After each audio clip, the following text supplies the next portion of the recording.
बिस्मिल्लाहिर्रहमानिर्रहीम। अस्सलाम वालेकुम स्टूडेंट्स। नए आने वाले स्टूडेंट्स को वेलकम और हमारे रेगुलर स्टूडेंट्स को वेलकम बैक। आज से हम CS304 ऑब्जेक्ट ओरिएंटेड प्रोग्रामिंग के मिड टर्म के जो एग्जामिनेशन की प्रिपरेशन है वो हम शुरू कर रहे हैं। और ये आज की हमारी जो पहली वीडियो है इसमें हम कोशिश करेंगे जो हमारा मल्टीपल चॉइस क्वेश्चन सेक्शन होता है यानी MCQs बेस्ड सेक्शन होता है जिसमें आपको 27 MCQs दिए जाते हैं और आपको 5 की चॉइस होती है यानी आपने 22 अटेम्प्ट करने होते हैं। तो मेरी गुजारिश होगी कि वीडियो का ध्यान से देखिएगा ताकि आप से सीख सकें और ना सिर्फ इसे अच्छा सीख सकें, प्रिपरेशन कर सकें। जो कॉन्सेप्ट वीक हैं वो बेहतर हो जाएंगे इंशाल्लाह। और अगर किसी वजह से तैयारी नहीं हुई तो इस एक रिफ्रेशर से इंशाल्लाह आपका MCQs वाला सेक्शन जो है वो भरपूर तैयार हो जाएगा। और कोशिश कीजिएगा, टारगेट ये रखिएगा कि आप 27 आउट ऑफ 27 पूरे अटेम्प्ट करें, यानी कोई भी आप क्वेश्चन छोड़िएगा नहीं। इसके बाद जो आने वाली वीडियो होगी हमारी पार्ट 2 या वीडियो 2 इंशाल्लाह, उसमें हम कोशिश करेंगे कि इसी सब्जेक्ट का सब्जेक्टिव पार्ट जो है वो डिस्कस करेंगे। तो चलिए आज की वीडियो पर स्टार्ट करते हैं। हमारा क्वेश्चन नंबर 1 है, what will be the value of the variables A, B and C after instantiating an object of the given class. ये कोई टेस्ट क्लास है और आप देख सकते हैं कि टेस्ट क्लास के अंदर 3 वेरिएबल्स गिवन है A, B और C। पूछा गया है क्या आप कोई ऑब्जेक्ट क्रिएट करते हैं, कोई इंस्टेंस क्रिएट करते हैं, तो जैसे ही आप इंस्टेंस क्रिएट करते हैं तो आप देख रहे हैं कि ये नीचे कंस्ट्रक्टर लिखा हुआ है, लेकिन इस कंस्ट्रक्टर ने कोई वैल्यू पास की नहीं है थ्रू इनिशियलाइजेशन लिस्ट। तो पूछा ये गया है कि अगर ऑब्जेक्ट क्रिएट करेंगे तो A, B और C की वैल्यू क्या बनेगी। तो देखिए जरा, पहले आप क्या देख रहे हैं कि B में क्या वैल्यू जा रही है 5, उसके बाद C में क्या वैल्यू जा रही है A, लेकिन A को तो आपने भी इनिशियलाइज नहीं किया। इसका मतलब कि A में कोई जंक या गार्बेज पड़ा होगा और वही C में चला जाएगा। हाँ, अलबत्ता A को आप किससे इनिशियलाइज करा रहे हैं, B से, और B को आपने क्या दिया हुआ 5, तो इसका मतलब यह है कि A में भी क्या वैल्यू चलेगी 5। तो हम ये कह सकते हैं A is equal to 5 initialise हो जाएगा, B is equal to 5 initialise हो जाएगा और C is equal to garbage या सम जंक वैल्यू। तो 5, 5 और जंक वैल्यू ये हमारी डी ऑप्शन है, तो यहाँ से ये करेक्ट होगी। क्वेश्चन नंबर 2 है, student static PTR is equal to new student, और इन्वर्टेड कामा में हमने क्वेश्चन मार्क्स में अली लिखा हुआ है। This is an example of. तो मेरा ख्याल है इसमें 2-3 चीज़ें जो आपको ज़रा ज़हन में रखनी है। एक तो ये है कि स्टूडेंट यकीनन किसी क्लास का नाम होगा। स्टैटिक PTR के मुराद ये है कि आप इस क्लास का एक ऑब्जेक्ट क्रिएट कर रहे हैं और उसको आप क्या कर रहे हैं, पॉइंट करवा रहे हैं थ्रू दिस PTR। और ये जो न्यू ऑपरेटर है ये बेसिकली यहाँ सारा क्लू है कि असल में ये क्या है, डायनेमिक मेमोरी एलोकेशन। न्यू शॉप ही करते हैं ना, डायनेमिक की मेमोरी एलोकेट करते हैं, right. This is an example of dynamic memory allocation. Question number 3, constant data members of a class can be initialised by using. जैसे हम ऑर्डिनरी कोई इंटीजर टाइप का वेरिएबल डिक्लेयर करते हैं और उसको कांस्टेंट बनाते हैं, तो जैसे ही हम कांस्टेंट बनाते हैं उसको कंपाइलर कहता है कि आपको उसी वक्त उसको इनिशियलाइज भी करना है एक, और जब आप इनिशियलाइज कर देंगे तो उनकी वैल्यू चेंज नहीं होगी। यही कुछ काम हमें क्लास के साथ भी अगर करना पड़े कि क्लास के 3-4 डेटा मेंबर्स हैं और उनको हमने कांस्टेंट रखना है, तो वो कांस्टेंट कैसे रख सकते हैं, ज़ाहिर बात है उनको भी इनिशियलाइज करना पड़ेगा। और ये काम करवाने में हमारी हेल्प कौन करता है, मेंबर्स इनिशियलाइजेशन लिस्ट या मेंबर्स इनिशियलाइजर लिस्ट। ठीक है, दोनों नाम है इसके, तो यहाँ से हमारी डी ऑप्शन करेक्ट है। Question number 4, what is the advantage of inheritance in object oriented programming. तो हमने कुछ 3-4 जो पिलर्स पढ़े हुए हैं या 3-4 जो डिफरेंट एस्पेक्ट्स पढ़े हुए हैं, उन करेक्टरिस्टिक्स के अंदर या उन मेजर जो कोर कॉन्सेप्ट्स हैं ऊप के ऑब्जेक्ट ओरिएंटेड प्रोग्रामिंग के, उसमें एक हमारे पास क्या होता है, इनहेरिटेंस होता है। यानी हम जनरलाइजेशन कर लेते हैं, 3-4-5 क्लासेस में से जो कॉमन चीज़ें बिहेवियर हैं वो हम निकाल के कॉमन एक ऊपर की क्लास बना के उसमें रख देते हैं और उसको इम्प्लीमेंट करते हैं थ्रू इनहेरिटेंस। अब ये 3-4 क्लासेस जो हैं, ये बड़ी क्लास से क्या करती हैं, या अपनी पेरेंट क्लास से, बेस क्लास से इनहेरिट करती हैं, दोबारा हमें वो कोड लिखना नहीं पड़ता। तो एक तो ये कोड रीयूजेबिलिटी हो जाती है, दूसरा लेस रिडंडेंसी सेंस में कि आपने अगर बेस क्लास में फंक्शंस या मेथड लिख दिए हैं, आप बार बार अपनी चाइल्ड क्लास में उन कोड को नहीं लिखेंगे। रिडंडेंट का मतलब होता है आप रिपीट कर रहे हैं। तो ऐसी सूरत में जब आपने कोड बेस क्लास में लिख दिया है तो आप दोबारा अपनी चाइल्ड क्लास में वो कोड नहीं लिख रहे। इसका मतलब अब आपकी रिडंडेंट या रेपिटेशन जो है वो क्या हो गई है, बहुत लो हो गई है। और थर्ड ये है कि आप जब अलग अलग कोड रखेंगे तो आपको मेंटेन करना आसान होगा। मिसाल के तौर पे अभी हमने कहा ना कि हम कॉमन बिहेवियर्स बेस क्लास में रख देंगे, पेरेंट क्लास में रख देंगे। इसका मतलब ये है कि वो तब्दीली जो सब में आनी है उसके लिए तो कॉमन चीज़ें और कॉमन बिहेवियर हमारी बेस क्लास में पड़ा हुआ है, तो हम सिर्फ जाके बेस क्लास में रिक्वायर्ड चेंजेस कर सकते हैं। ऑन द अदर हैंड, अगर हमें किसी एक पर्टिकुलर क्लास के अंदर या किसी पर्टिकुलर जगह पे जाके चेंज करनी है, तो हम वहीं जाके चेंज कर लेंगे अपनी किसी चाइल्ड क्लास के अंदर। तो यूँ आप देख रहे हैं कोड मेंटेन करना, एनहांस करना, चेंज मैनेजमेंट कितनी बेहतर है, कितनी आसान है, कितनी ईज़ है उसमें डेवलपर को। ठीक है? तो हम कह सकते हैं कि code usability, less redundancy and increase maintainability all are the advantages of inheritance. ठीक है? In this case, D is our desired option, all of the given. Question number 5 है, constructors have dash return type. तो by definition आपने CS201 में भी ये चीज़ पढ़ी होगी, दोबारा कॉन्सेप्ट रिपीट हुआ है, reinforce कर लीजिए इसको कि constructors और destructors इन दोनों की कोई रिटर्न टाइप नहीं होती। ठीक है? ये कैरेक्टर, वर्ड, इंटीजर वगैरह जस्ट फॉर द मिसलीनिंग आम फंक्शन की हो सकती है, बट कंस्ट्रक्टर और डिस्ट्रक्टर की कोई रिटर्न टाइप नहीं होती। जो क्लास का नाम है कंस्ट्रक्टर का भी वही नेम होगा, इम्प्लिसिट होगा अगर आपने नहीं लिखा, कंपाइलर लिख देगा, और अगर आप लिखना चाहें तो डिफॉल्ट लिख सकते हैं, एक्सप्लिसिट लिख सकते हैं, पैरामीटराइज्ड लिख सकते हैं, जिस तरह का आप चाहें लिख सकते हैं। क्वेश्चन नंबर 6 है, the static data members of a class is declared dash. तो जैसे आम हमारे वेरिएबल्स हैं, जो ऑर्डिनरी वेरिएबल्स हैं, जो डेटा मेंबर्स हैं क्लास के, वो तो क्लास के अंदर हम डिक्लेयर करते हैं। स्टैटिक डेटा मेंबर्स को भी हम क्लास के अंदर ही डिक्लेयर करते हैं। हाँ, अलबत्ता ये है कि इनको हम क्लास से बाहर आके इनिशियलाइज करवा देते हैं। ठीक है? ये नहीं एक स्टैटिक डेटा मेंबर है।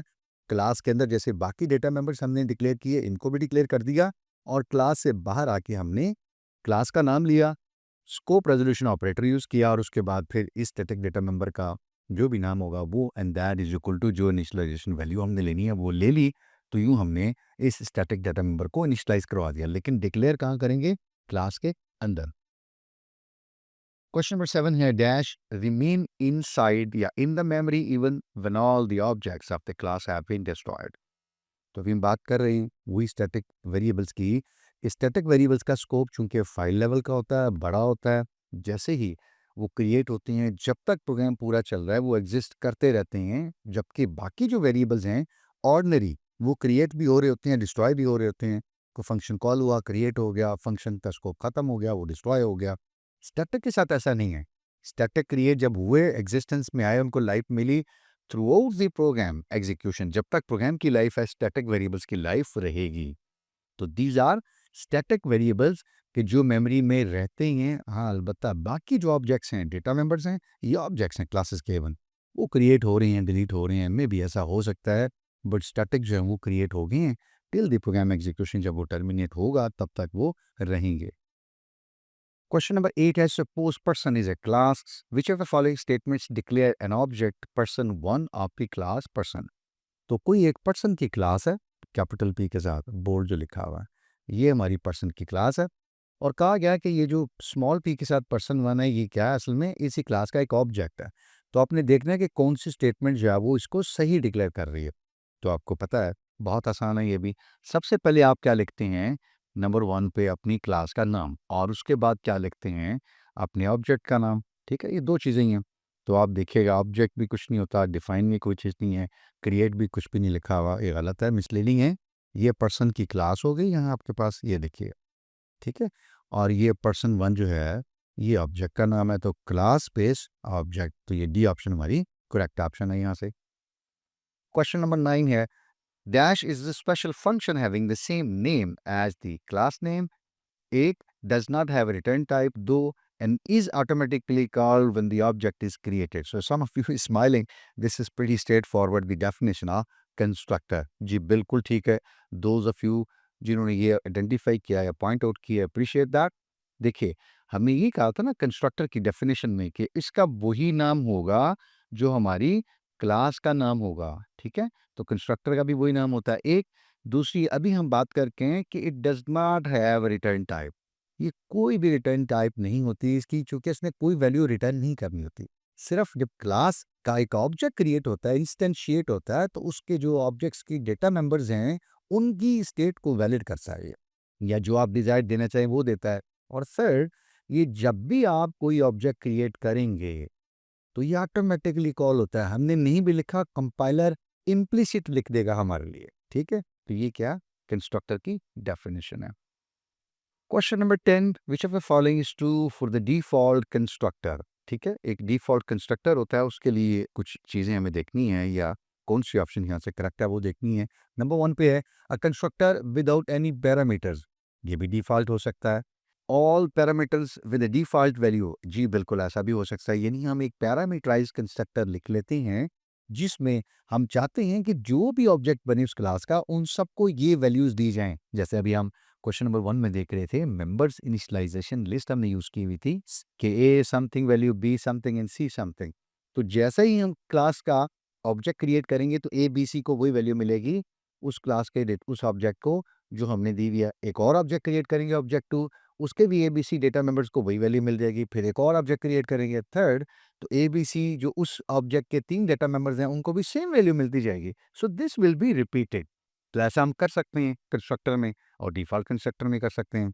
सो हमारे पास फिर राइट ऑप्शन क्या हुई, बोथ ऑफ द अबव, यानी हम एक पैरामीटराइज्ड कंस्ट्रक्टर भी लिख सकते हैं जैसे डिफॉल्ट, और एक हम खाली कंस्ट्रक्टर यानी जिसमें कोई पैरामीटर नहीं दे रहे बिल्कुल, उसको एक्सप्लिसिटली भी लिख सकते हैं, वरना ना लिखे तो कंपाइलर खुद भी लिख सकता है और लिखता है। क्वेश्चन नंबर 11 है suppose A class does not have any constructor, यानी क्लास हमने लिखी और हमने कोई कंस्ट्रक्टर एक्सप्लिसिटली मैंने आपने डेवलपर ने नहीं लिखा। What will happen when an object of the class is created, यदि हमने कंस्ट्रक्टर नहीं लिखा और हमने एक ऑब्जेक्ट क्रिएट कर दिया तो क्या होगा? क्या कोई एरर आएगा? नहीं, बिल्कुल कोई एरर नहीं आएगा, बल्कि क्या होगा, कंपाइलर एक इम्प्लिसिट कंस्ट्रक्टर लिख देगा।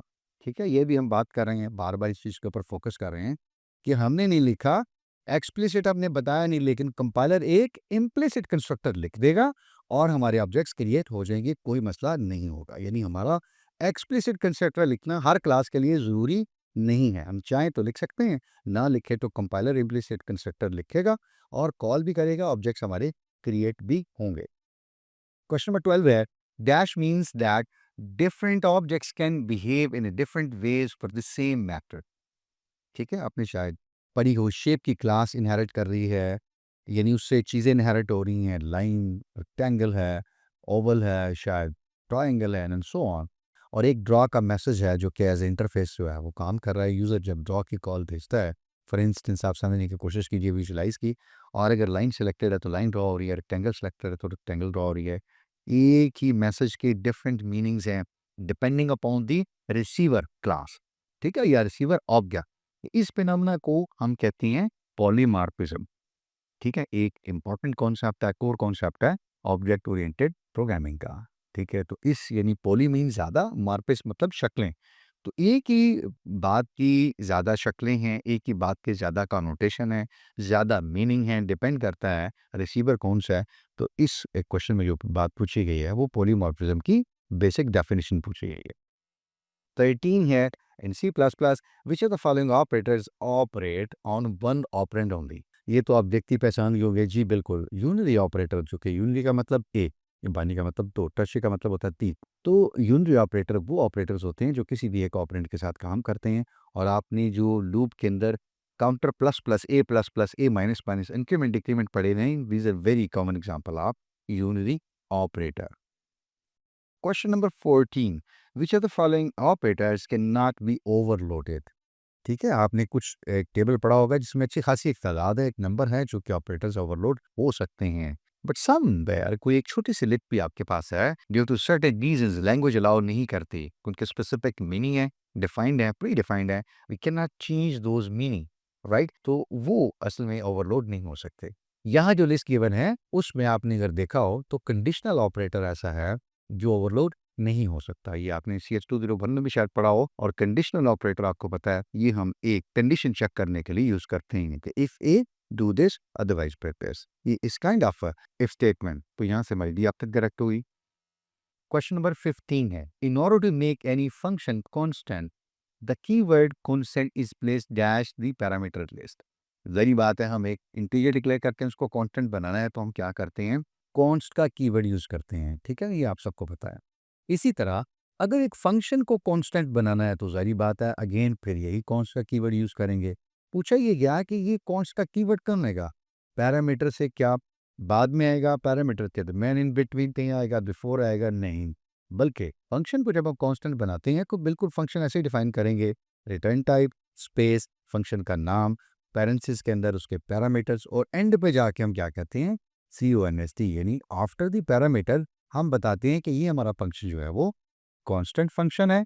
और कांस्टेंट फंक्शन आपको पता है सिर्फ क्या कर सकते हैं, डेटा मेंबर्स को एक्सेस कर सकते हैं, प्रिंट कर सकते हैं, इसके अलावा उनके अंदर कोई मॉडिफिकेशन नहीं कर सकते।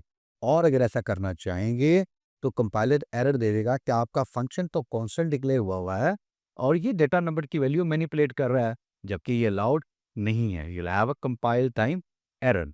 तो आप खुद देख लीजिए कि कहाँ आपको कांस्टेंट फंक्शन यूज करना है या कब किसी फंक्शन को कांस्टेंट बनाना है। आमतौर पर डिस्प्ले की हद तक आप इसको यूज कर सकते हैं, ये इसकी कॉमन यूज है कांस्टेंट फंक्शंस का। क्वेश्चन नंबर 16 है, which feature of object oriented programming indicates code reusability.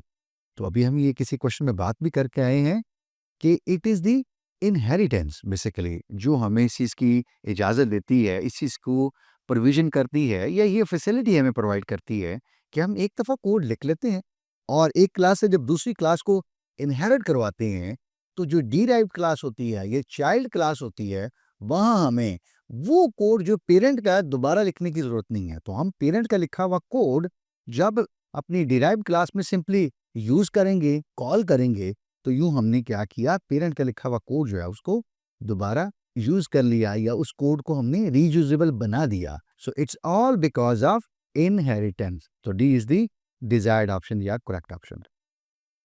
17. The base class is a general class representing the common behavior of all derived classes. तो इसका मतलब है इनहेरिटेंस की बात हो रही है कि हमारे पास एक कोई बेस क्लास है, इस क्लास के बाद यानी इस क्लास के नीचे हमने कुछ डिराइव्ड क्लासेस भी ली हुई हैं। फॉर एग्जांपल हमने कोई हो सकता है 3 क्लासेस जो हैं वो नीचे डिफाइन की हुई हों और ये तीनों जो हैं इस बेस क्लास से इनहेरिट कर रही हूँ।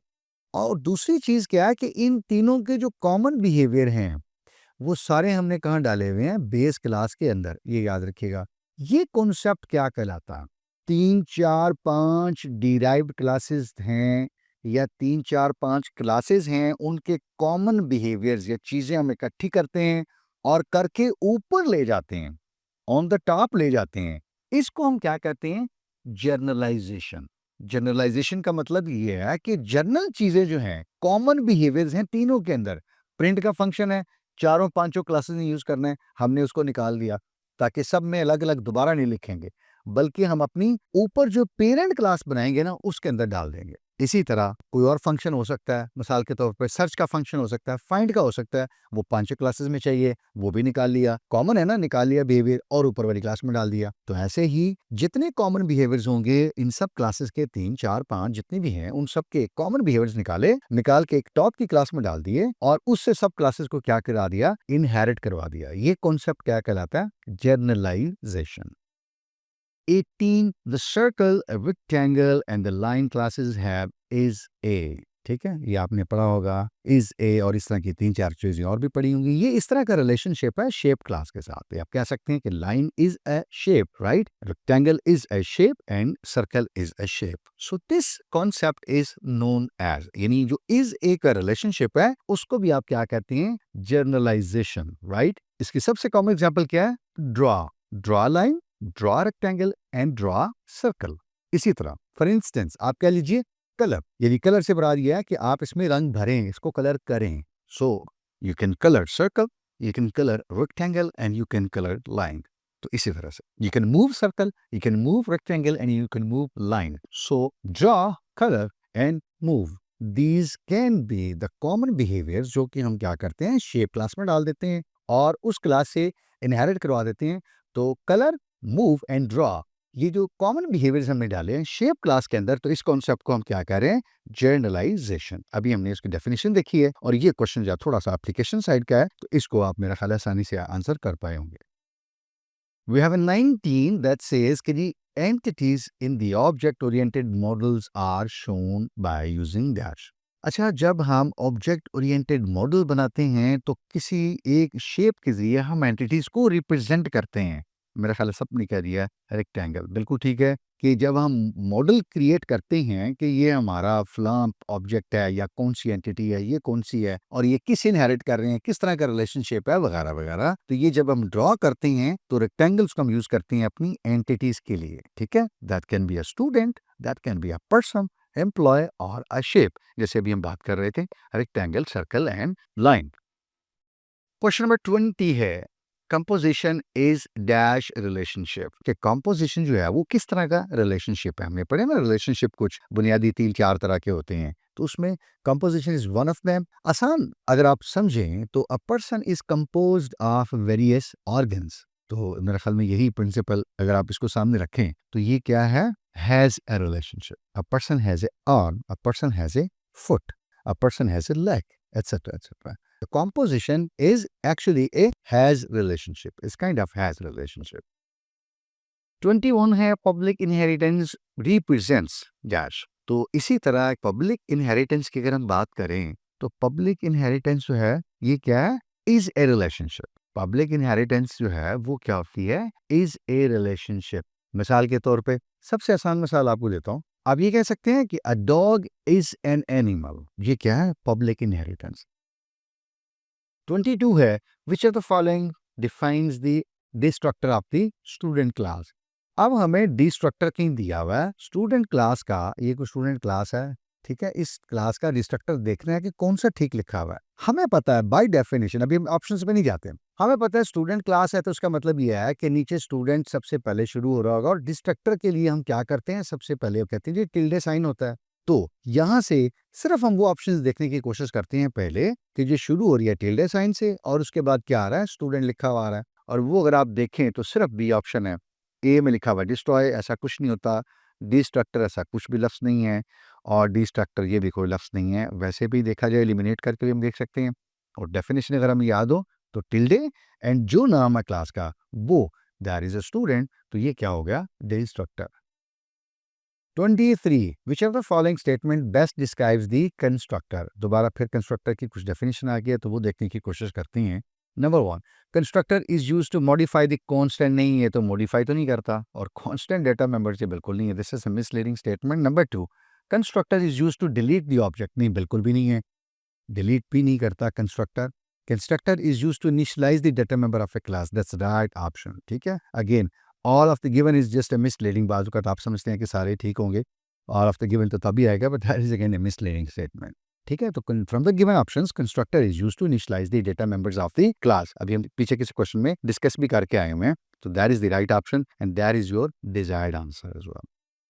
24, aggregation between the objects shows that. ये जो रिलेशनशिप होता है एग्रीगेशन, जो ऑब्जेक्ट्स के दरमियान होता है, ये किस तरह का रिलेशनशिप है। ठीक है, जैसे हम बात करें ना पब्लिक इनहेरिटेंस हमने देखी, हमने कंपोजिशन की भी बात की, ठीक है, जनरलाइजेशन की बात की। अब हम देखते हैं कि एग्रीगेशन जो है वो बाय डेफिनेशन किस तरह का रिलेशनशिप है। देखिए एग्रीगेशन में आपको पता है दो चीजें होती हैं, एक कंटेनर होता है या एक कंटेनर क्लास होती है, और एक क्या होती है, कंटेन्ड क्लास होती है। ठीक है, सबसे आसान मिसाल आप समझते हैं, या आप यूं देख लीजिए कि एक कमरा है और एक कुर्सी है, तो कमरा कुर्सी को कंटेन किए हुए हैं। ठीक है, इन दिस सिचुएशन दोनों ऑब्जेक्ट्स अलग अलग एग्जिस्ट कर सकते हैं। कुर्सी को कमरे से बाहर निकालेंगे तो स्टिल चेयर ही रहेगी, एग्जिस्ट कर सकती है। तो ऐसी सूरत में ऑब्जेक्ट्स का आपस में क्या होता है, वीक रिलेशनशिप होता है। एग्रीगेशन में ऑब्जेक्ट्स आपस में वीकली बॉन्डेड होते हैं, उनके दरमियान वीक रिलेशनशिप होता है, स्ट्रांग नहीं होता, और ऐसा भी नहीं है कि रिलेशनशिप बिल्कुल होता ही नहीं है। और हायरार्की का रिलेशनशिप तो यहाँ पे हमारे पास रूप में ऐसा सिवाय इनहेरिटेंस के और कोई नहीं होता। ठीक है, और जबकि कमरा और चेयर आपस में कोई चीज इनहेरिट नहीं कर, तो इसलिए बाय डेफिनेशन भी हम देखें तो आपको पता है कि इट्स अ वीक रिलेशनशिप। ठीक है ना, it's aggregation is a weak relationship, you know that. 25, suppose that A is the static data members of the class test। ये कोई हमने एक इंटीजर डिफाइन किया होगा गालबन, चलें टेस्ट क्लास का, और इंपॉर्टेंटली क्या चीज है, स्टैटिक डेटा मेंबर्स हैं। Which of the following is the correct initialization of the static variable a outside the class. तो अभी हम बात कर रहे थे ना, हमने डिक्लेयर तो कर दिया स्टैटिक मेंबर को इनसाइड द क्लास, बट अब हमने इनिशियलाइज करना है तो क्लास से बाहर जाके नॉर्मली हम करते हैं। और आपको अगर बाय डेफिनेशन पता है तो क्या होता है कि सबसे पहले तो क्लास का नाम आएगा। ठीक है, सबसे पहले तो टेस्ट का नाम आएगा, नंबर 1, और उसके बाद हम क्या करेंगे, स्कोप रेजोल्यूशन ऑपरेटर। जो कि हमारे क्या होते हैं, कॉलन कॉलन, और ये ऐसे आ गया, स्कोप रेजोल्यूशन ऑपरेटर आ गया, ठीक है जी। और उसके बाद फिर हमारे वेरिएबल का नाम आएगा, ये आएगा, और उसके बाद इज इक्वल टू से जैसे आप इनिशियलाइज करते हैं, फॉर इंस्टेंस हमने 0 से इनिशियलाइज करना है। अब ये देखिए ये स्टेटमेंट क्या बन रही है भला, स्टेटमेंट नंबर ए या first option, class resolution operator, variable जो हमारा स्टैटिक है उसका नाम, and is equal to initialisation value जो भी हमने देनी है। So A is our desired option from here. 26 है, which of the following represents a two way association. Two way association से मुराद ये होती है कि एक चीज को देखेंगे दूसरी साइड से तो वो भी वैलिड है, और यहाँ खड़े होकर दूसरी साइड से देखेंगे वो भी वैलिड है। फॉर इंस्टेंस अगर हम देखते हैं कि employee works in a company, right, यही ऑप्शन हो सकती है, क्योंकि एम्प्लॉय अगर कंपनी के लिए काम करता है और कंपनी ने फिर एम्प्लॉय को रखा हुआ है, वो उसको नौकरी दिए हुए है, तो it's kind of a two way relationship, ठीक है ना। सना ईट्स लंच, और लंच तो सना को कुछ नहीं कर रहा है, खुदा न खास्ता वो उसको थोड़ी खा जाएगा। अली ड्राइव्स ए कार, और कार तो खुद नहीं कहेगी ना, अली साहब आइए मैं आपको घर छोड़ देती हूँ, बेशक पीछे बैठ जाइए। अब आप कहेंगे के आई में तो ऐसा मुमकिन है, बट ऊट में अभी तक ऐसा मुमकिन नहीं है, ठीक है। Usman lives the house, lives in the house, but house कुछ उस्मान के, तो these are only the one way relationship, this is the two way relationship. An employee works for the company and the company is providing employee and employment, उसको काम दिए हुए उसने रखा हुआ है, ठीक है, कंपनी ने उनको रखा हुआ है, और उन्होंने ये कह दीजिए कंपनी को रखा हुआ है, यानी कंपनी के लिए वो काम करते हैं। 27, list the number of entities in the given statement. कोई एक स्टेटमेंट दी हुई है, शुरू के चैप्टर्स आपके हैं, अब यहाँ वो आ गए हैं गालबन, तो एंटिटीज कितनी है उनका नंबर निकालना है। मेरा ख्याल है कि आप सबने कह दिया होगा कि आपने पहले बोल्ड की हुई है, यस, ठीक है, सिर्फ इसलिए कि शायद आप कर सकें, नहीं तो अली एक एंटिटी है, कोई एक पर्सन है, इसकी क्लास बन सकती है। इसी तरह हाउस वो एक एंटिटी है, ट्री जो है वो एक एंटिटी है, और कार वो एंटिटी है। इन एंटिटीज के एट्रीब्यूट्स भी होंगे, ठीक है, और इनके कुछ मेथड्स भी होंगे जिनको आप बिहेवियर्स कहते हैं। अली का चलना, उठना, बैठना, सुनना, बोलना, ये सारे क्या होंगे, एंड ऑल दोज अदर्स, ये बिहेवियर्स होंगे। अली मोटा है, पतला है, उसका कलर कैसा, उसकी एज कैसी है, उसका नाम क्या है, ये सारे क्या उसके एट्रीब्यूट्स हैं। And same for the rest of the objects या एंटिटीज इन द स्टेटमेंट। तो ये हमारे पास कितने निकले जी, 4। So D is the correct option. 28 है, dash defines the order of the evaluation of the operators in expression.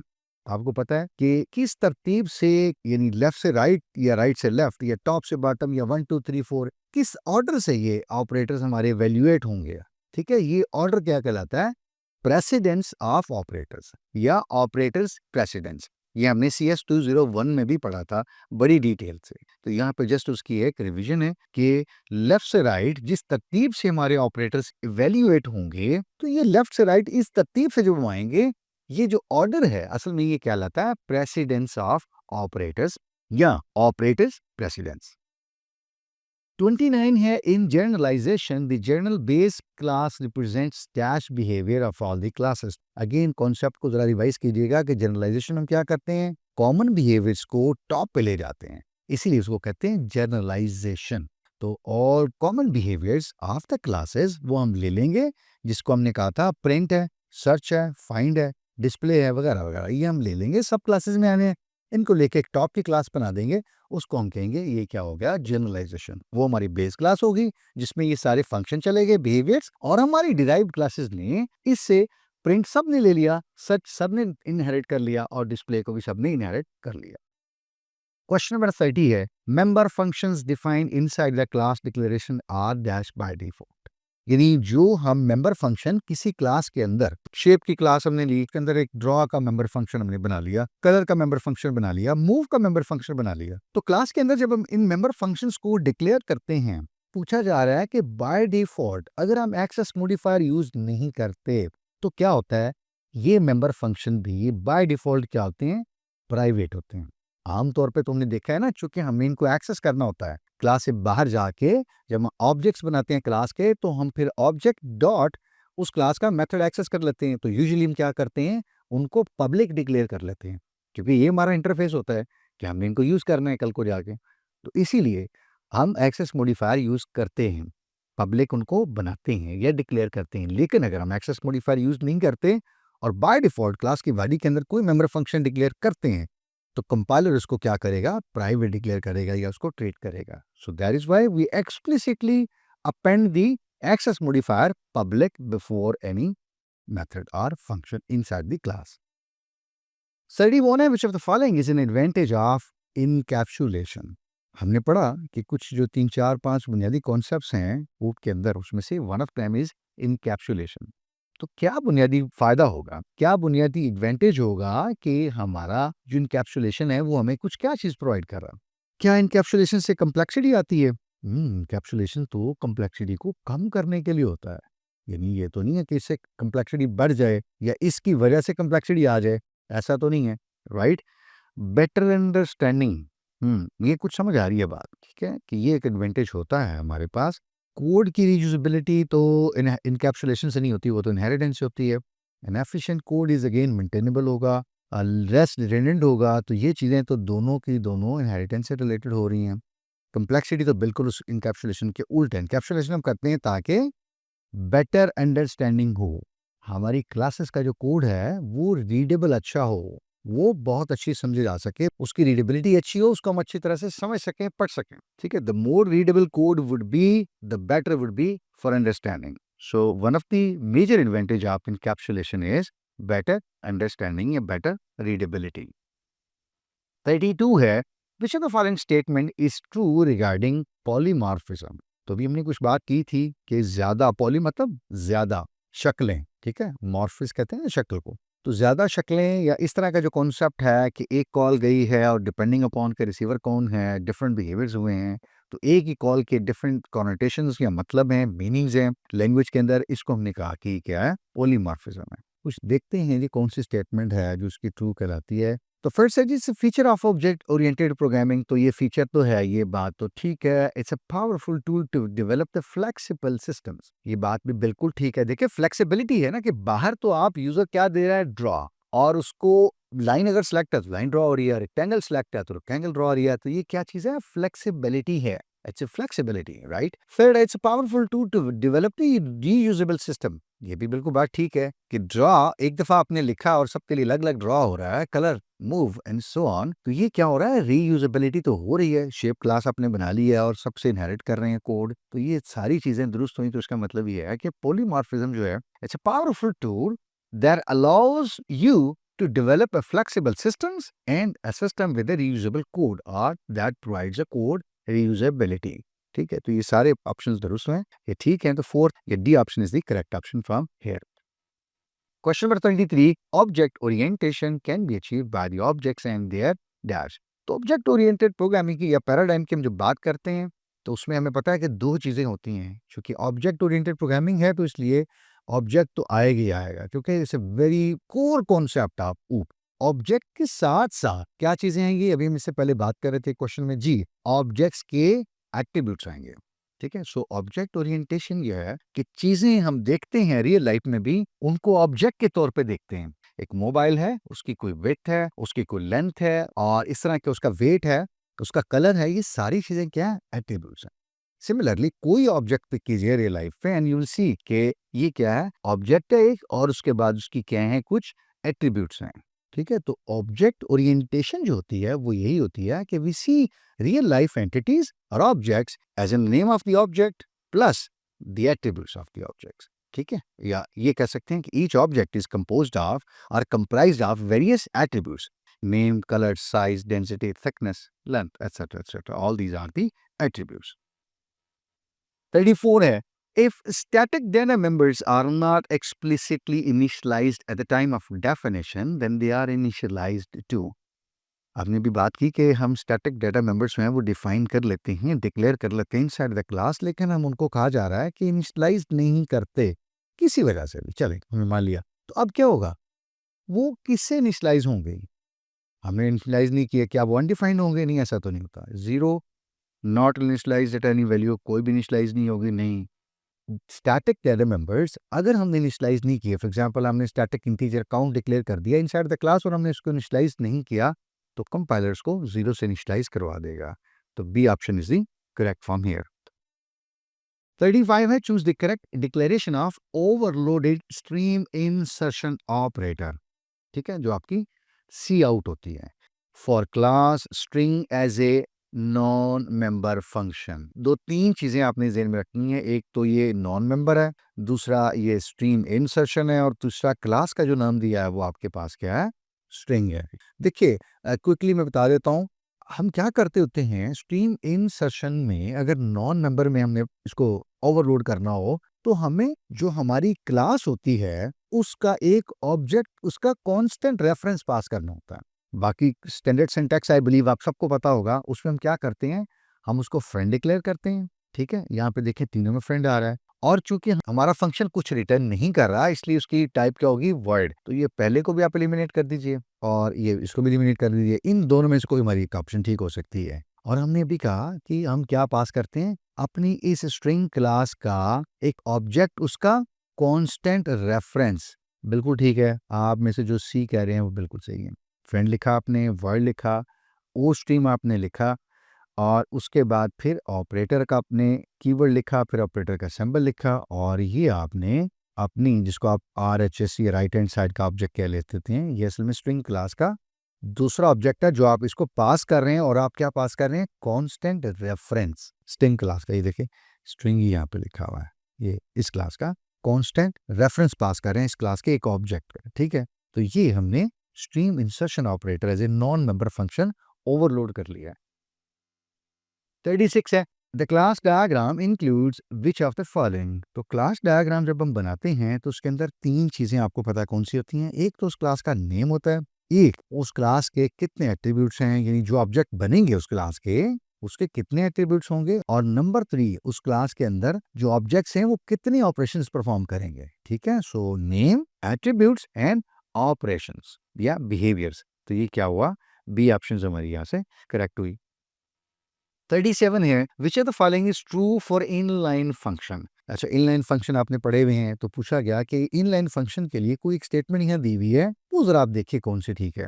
Number 1 use by compilers to improve the efficiency of the program. ये तो बात ठीक है बिल्कुल कि फंक्शन यहाँ पे इनलाइन फंक्शन होगा, बजाय उसकी कॉल दे वो वहां वो कोड क्या करता है, सब्स्टिट्यूट कर देता है। तो ये स्टैक का जो ओवरहेड है वो हम कम कर लेते हैं, तो this becomes a very efficient. बिल्कुल ठीक है बात। Second, small size functions that need to be called many times during the program execution are declared inline। वो कह रहे हैं कि छोटे छोटे जो आपके फंक्शन है ना, उनको आप बजाय आप उनकी कॉल दें, आप उनको इनलाइन बना लेते हैं, डिक्लेयर कर लेते हैं। ये भी बात बिल्कुल ठीक है, दुरुस्त लग रही है।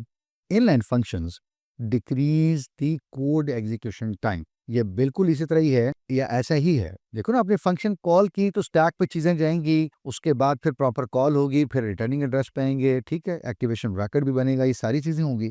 तो क्या हो रहा है, फंक्शन ओवरहेड हो रहा है, कॉल की ओवरहेड हो रही है और उसमें कॉस्ट आ रही है एफर्ट्स, मेमोरी और टाइम में। ये नहीं हो रही इनलाइन में। कंपाइलर सिर्फ क्या कर रहा है, जहां इनलाइन आ रहा है इनलाइन का कोड वहां डाल रहा है। आपने एरिया कैलकुलेट करना है तो पाई आर स्क्वायर छोटा सा एक फंक्शन आपने डिस्प्ले करना है तो एक सी आउट की स्टेटमेंट है, राइट।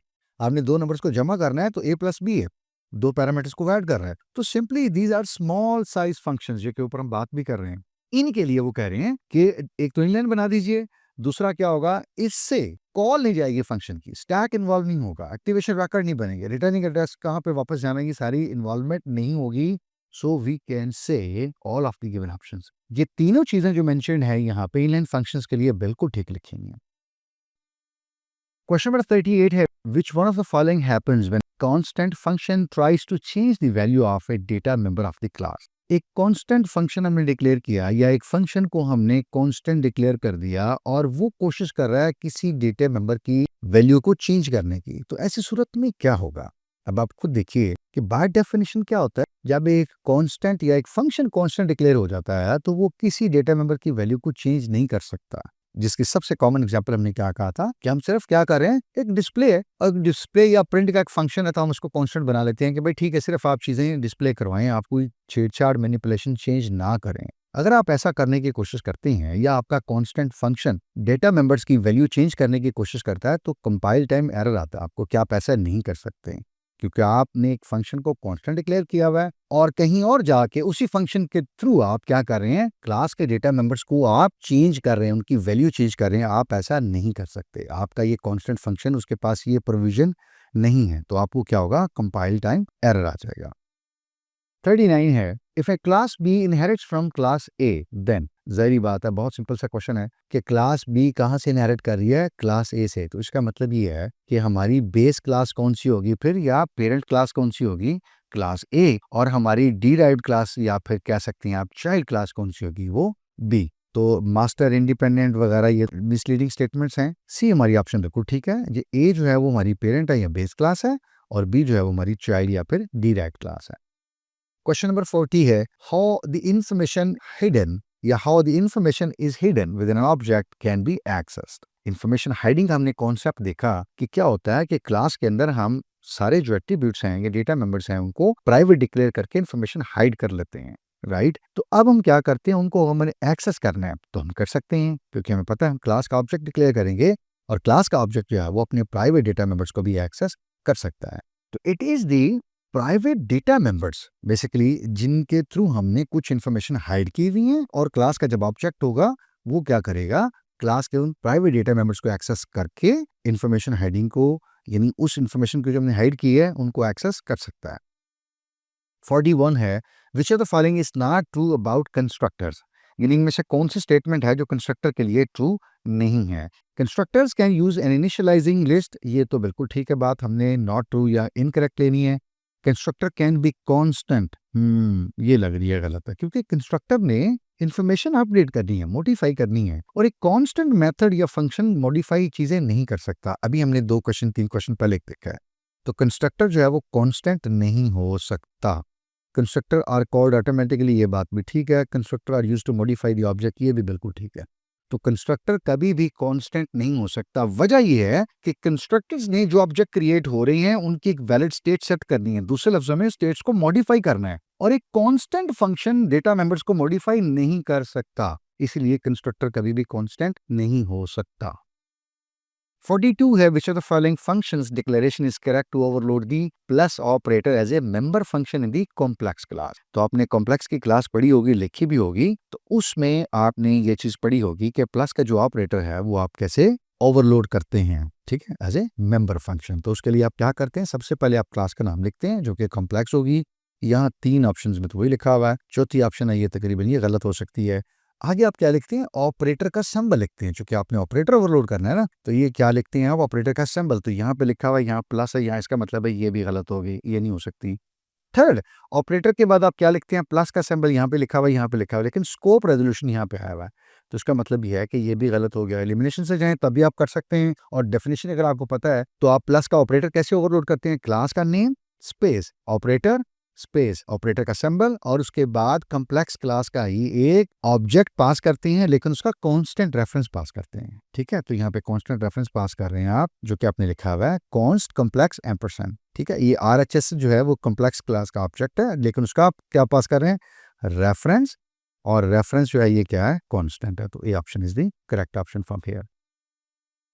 43 है, inheritance is a relationship between. तो इनहेरिटेंस जो है वो किस तरह का रिलेशनशिप है, फंक्शंस के दरमियान है, इंटरफेसेस या मैसेजेस नहीं। बड़ा सिंपल है, इनहेरिटेंस जो है वो क्लासेस के दरमियान का रिलेशनशिप होता है। इसमें एक क्लास होती है जिसे बाकी क्लासेस इनहेरिट करती हैं, तो जिस क्लास से इनहेरिट की जा रहा है उसको हम कहते हैं बेस क्लास या पेरेंट क्लास, और जो क्लासेस इनहेरिट करती हैं चीजें, बिहेवियर्स वहां से बेस क्लास है, उनको हम चाइल्ड या डिराइव्ड क्लासेस कहते हैं।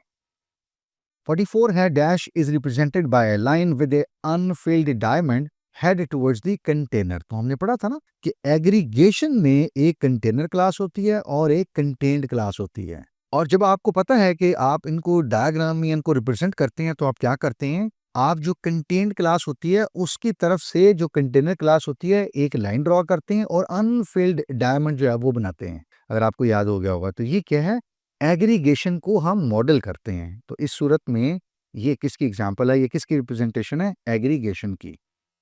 45 है, a static data member has dash scope. तो अभी हमने बात की, जब स्टैटिक डाटा मेंबर्स को हम शुरू में किसी क्वेश्चन में डिस्कस कर रहे थे तो हमने कहा था कि चूंकि जब प्रोग्राम स्टार्ट होता है और जब वो एग्जिस्ट में आते हैं स्टैटिक डाटा मेंबर्स, तो अनलेस वो यूज हो, इरिस्पेक्टिव यूज ना हो, जब तक प्रोग्राम चल रहा है हमारा, तो वो एग्जिस्ट करते हैं, वो लाई करते हैं, वो कहीं ना कहीं पड़े होते हैं और वो एग्जिस्ट करते रहते हैं जब तक आपका प्रोग्राम टर्मिनेट नहीं होता, उसका एग्जीक्यूशन खत्म नहीं होती, बाकी डेटा मेंबर्स हैं लोकल फंक्शन लेवल के या उस स्कोप के, वो आते हैं जाते रहते हैं। तो इसका स्कोप क्या है, हमने कहा था कि ये फाइल लेवल स्कोप होता है स्टैटिक डेटा मेंबर्स का। 46 है, which are the following feature of the OOP is used to deal with the relevant information only या रेलेवेंट डिटेल्स। तो हमने बात की शुरू में कि जो कॉन्सेप्ट है या एब्स्ट्रैक्शन का, वो ये करता है कि वो कहता है कि आप रेलेवेंट चीजों को डिस्कस करें, आप अभी इंटरफेस को डिस्कस करें, इंप्लीमेंटेशन को डिस्कस ना करें। यानी चीजों को फ्रंट एंड पे जो बेसिक चीजें हैं, बेसिक इंफॉर्मेशन है, जनरल कॉन्सेप्ट है, उनको देखें, आप डिटेल में ना जाएं। तो ये जो कॉन्सेप्ट है जो आपको कहता है कि हाइड करें एडिशनल इन्फॉर्मेशन को, एक्स्ट्रा इन्फॉर्मेशन को, और बेसिक को सिर्फ डिस्कस करें, बुनियादी चीजों को, वो कहलाता है एब्स्ट्रैक्शन। 47 है, the overload minus operator for the complex class will be called with the reference to dash in the following statement। ये आप समझ लीजिए कि माइनस का ऑपरेटर उन्होंने ओवरलोड किया है कॉम्प्लेक्स क्लास के लिए और लिखा हुआ है कि C3 is equal to C1 minus C2। तो पूछा गया है कि ये जो माइनस का ऑपरेटर है ये किस रेफरेंस से कॉल हुआ हुआ। तो हमें पता है कि इसके जो लेफ्ट साइड पे ऑब्जेक्ट है जो असल में क्या है C1, तो C1 ने कॉल किया हुआ है इस माइनस के ऑपरेटर को, और C2 जो है जो राइट साइड पे लिखा है माइनस के, वो पास हो रहा है एज एन ऑब्जेक्ट। ठीक है, एज एन ऑब्जेक्ट पास हो रहा है, एज एन आर्ग्यूमेंट पास हो रहा है। तो कॉल किसने किया हुआ है इस ऑपरेटर को, माइनस का जो ओवरलोड हुआ है कॉम्प्लेक्स क्लास के लिए, C1 के ऑब्जेक्ट ने, और C1 का ऑब्जेक्ट भी इसी कॉम्प्लेक्स क्लास का ही होगा। 48 है, the generalization is implemented through. तो हमने कहा कि क्लासेस में से कॉमन चीजें हम उठाएंगे, एक ऊपर बड़ी क्लास बनाएंगे, उसको हमने कहा कि जनरलाइजेशन कह लेंगे। और ये हम किससे इंप्लीमेंट करते हैं, इनहेरिटेंस से। कि जनरलाइजेशन में जो टॉप की क्लास होगी वो क्या करेगी, इनहेरिट करेगी, वो पेरेंट बन जाएगी, और जो बाकी है नीचे वाली क्लासेस वो उसे इनहेरिट करके चाइल्ड बन जाएगी। डिस्प्ले का फंक्शन हम टॉप पे बेस क्लास में लिखेंगे और चाइल्ड क्लासेस सब उनको इनहेरिट करके यूज करती रहेंगी। 49 है, what is the correct syntax to declare a static variable of integer type count। तो हमें काउंट का ये जो वेरिएबल है इसको डिक्लेयर करना है, लेकिन ये क्या है, स्टैटिक टाइप का। तो हमारे पास सिंटैक्स क्या होता है कि हम सबसे पहले स्टैटिक का कीवर्ड यूज करते हैं, और उसके बाद फिर जैसे बाकी हम इंटीजर डिक्लेयर करते हैं कैरेक्टर, बिल्कुल उसी तरह करेंगे। यानी स्टैटिक का कीवर्ड सबसे पहले आया, उसके बाद इंटीजर है तो हम क्या कहेंगे इंटीजर, और उसके बाद थर्ड पे क्या लिखेंगे, काउंट। यानी static space INT space count. और वो देखिए कहाँ लिखा हुआ है, ये लिखा हुआ है static space INT space count, बाकी सब जो है वो इनकरेक्ट हैं। क्वेश्चन नंबर 50 है, which of the following is the correct for static function. ठीक है, आप सोच रहे होंगे स्टैटिक बहुत आ रहा है, कॉन्सेप्ट है बहुत इंपॉर्टेंट है आपके उसमें कोर्स में या सिलेबस में, तो इसलिए कोशिश किया कि उस हिसाब से डिफरेंट क्वेश्चंस आपको दिए जाएं या आप प्रैक्टिस करें कि किसी तरह से भी क्वेश्चन जो है वो पूछा जा सकता है। अब यहाँ स्टैटिक फंक्शन के बारे में पूछा गया है कि कौन सी स्टेटमेंट जो है वो उसकी ठीक है। अच्छा, पहली स्टेटमेंट देखिएगा, it can only be called by a particular object of the class. यानी क्लास में 100 ऑब्जेक्ट बने हुए हैं, कुछ 2 जो हैं या 1 है वो कोई बहुत अहम फंक्शन है उसने कर लिया कॉल, नहीं, ऐसा नहीं हो सकता। पर्टिकुलर का तो कोई सारे ऑब्जेक्ट्स एक जैसे होते हैं। It can be used to access static data members. ये बात ठीक है कि स्टैटिक फंक्शन हम लिखते इसलिए हैं क्योंकि हमारे पास क्लास के अंदर स्टैटिक डेटा मेंबर्स डिक्लेयर होते हैं, और आम हमारे फंक्शन स्टैटिक डेटा मेंबर्स को एक्सेस नहीं कर सकते। तो स्टैटिक डेटा मेंबर्स को एक्सेस करने के लिए हमें स्टैटिक फंक्शन ही चाहिए होते हैं, इसीलिए हम उनको डिक्लेयर कर लेते हैं फंक्शंस को static. It can access non static data members, नहीं, रेगुलर फंक्शन स्टैटिक डेटा को एक्सेस नहीं कर सकते, और स्टैटिक फंक्शंस रेगुलर या आम जो हमारे नॉर्मल डेटा मेंबर्स हैं उनको एक्सेस नहीं कर सकते। वाइस वर्सा है ना ये, तो ये भी ठीक नहीं है। और एक्सेस मैकेनिज्म इज डिफरेंट, नहीं, ऐसा भी नहीं है। तो हम ये कह सकते हैं कि हमारे स्टैटिक फंक्शंस जो क्लास के होते हैं उसी क्लास के स्टैटिक डेटा मेंबर्स को एक्सेस करने के लिए यूज किए जाते हैं या लिखे जाते हैं। ठीक है, चले 50 क्वेश्चन जो हैं वो यहाँ पे कंप्लीट होते हैं।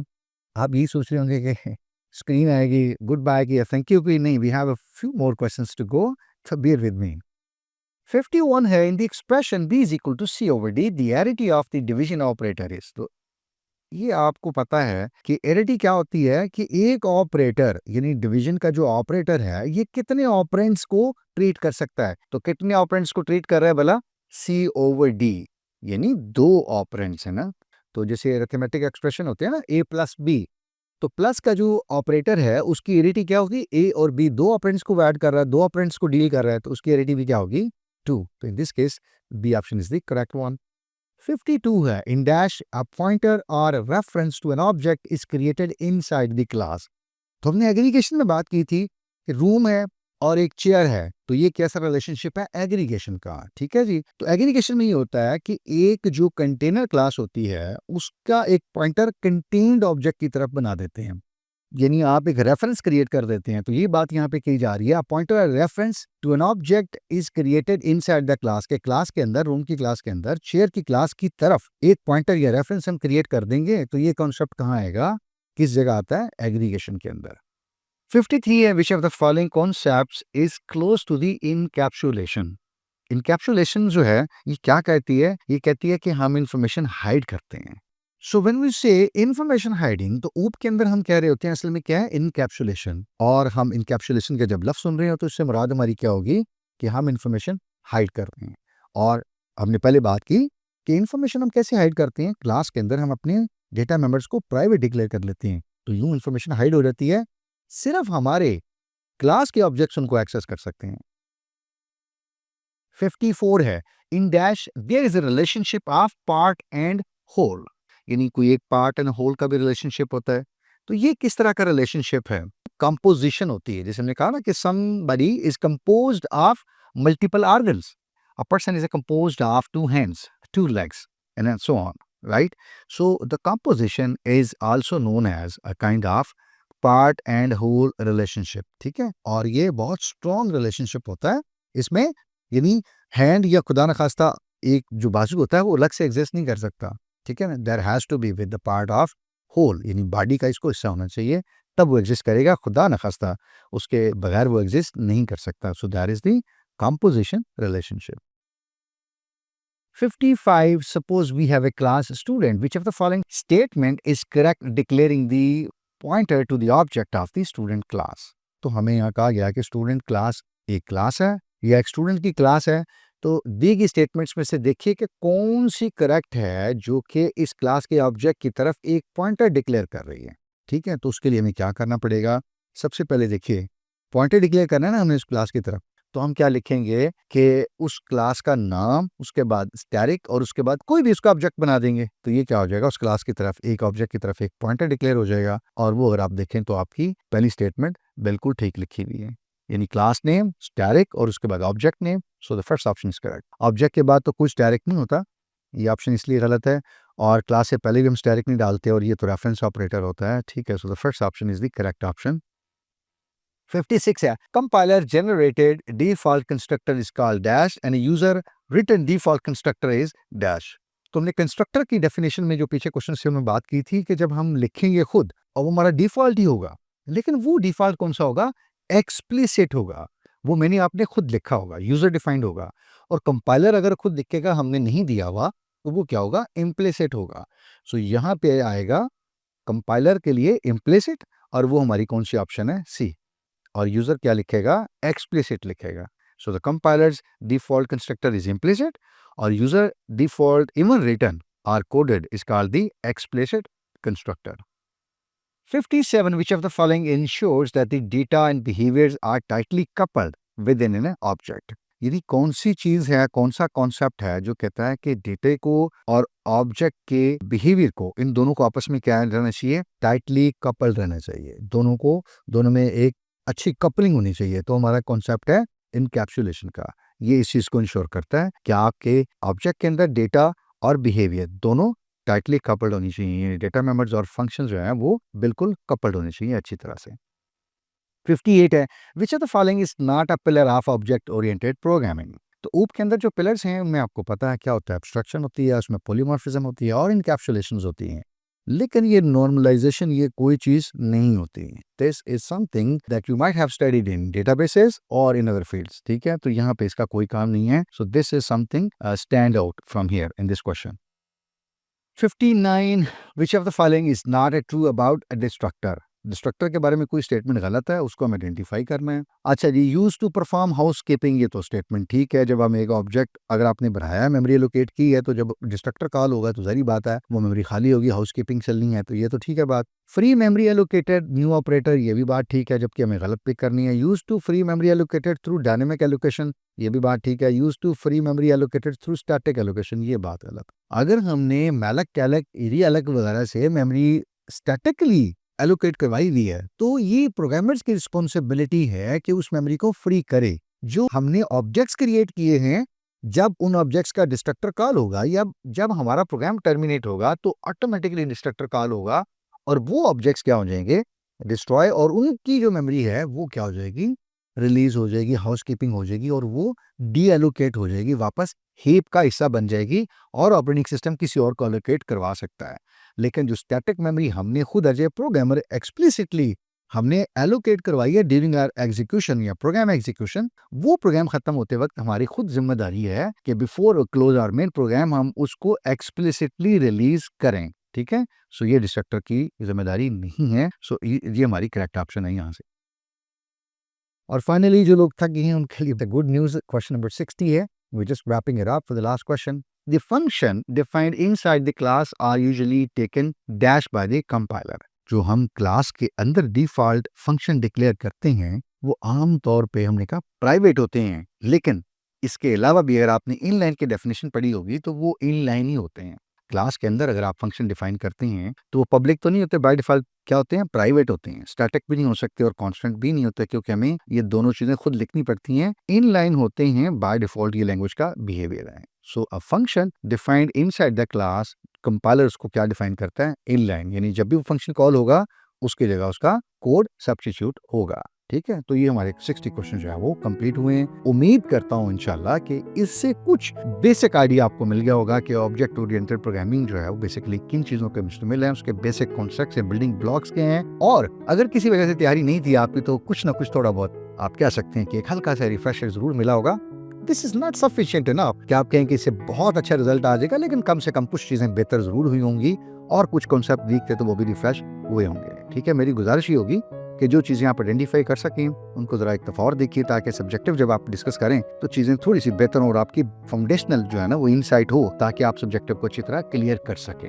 आखिर में आप लोगों का बहुत शुक्रिया। Thank you for your time and attention.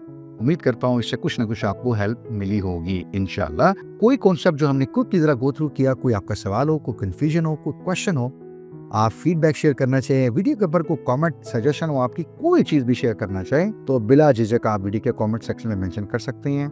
इसके अलावा कोई चीज़ जो इम्प्रूव की जा सकती है अपनी सजेशन से, अपनी राय से ज़रूर आगाह किया करें। हमारी कोशिश होती है हम अपने कंटेंट को और अच्छा, बेहतर, इंगेजिंग और इंटरेस्टिंग और प्रोडक्टिव बनाने की कोशिश करेंगे, ताकि आपकी कामयाबी को इंश्योर किया जा सके। आपके रिजल्ट्स बेहतर से बेहतर आने चाहिए, क्योंकि आपकी कामयाबी पे फोकस होता है हमारा और उसी को हम देख रहे होते हैं।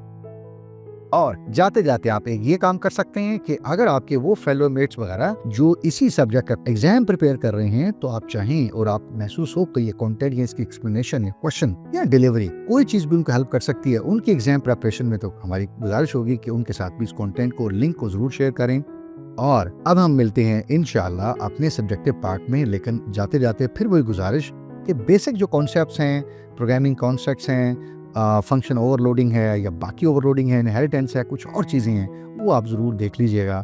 उसके बाद हम कोशिश करेंगे कुछ सब्जेक्टिव पार्ट में भी कुछ enough number of question discuss कर लें, ताकि एटलीस्ट आपकी अच्छी तैयारी हो और आप इस एग्ज़ाम को भरपूर तरीके से अटेम्प्ट कर सकें, अपना अच्छा स्कोर अर्न कर सकें और एक अच्छा CGPA अर्न कर सकें। ढेर दुआएं आपके लिए, अल्लाह आपको कामयाब करें। इजाज़त दीजिए, मिलते हैं सब्जेक्टिव पार्ट में, तब तक अपना ख्याल रखिएगा। फी अमान अल्लाह, अस्सलाम वालेकुम व रहमतुल्लाह।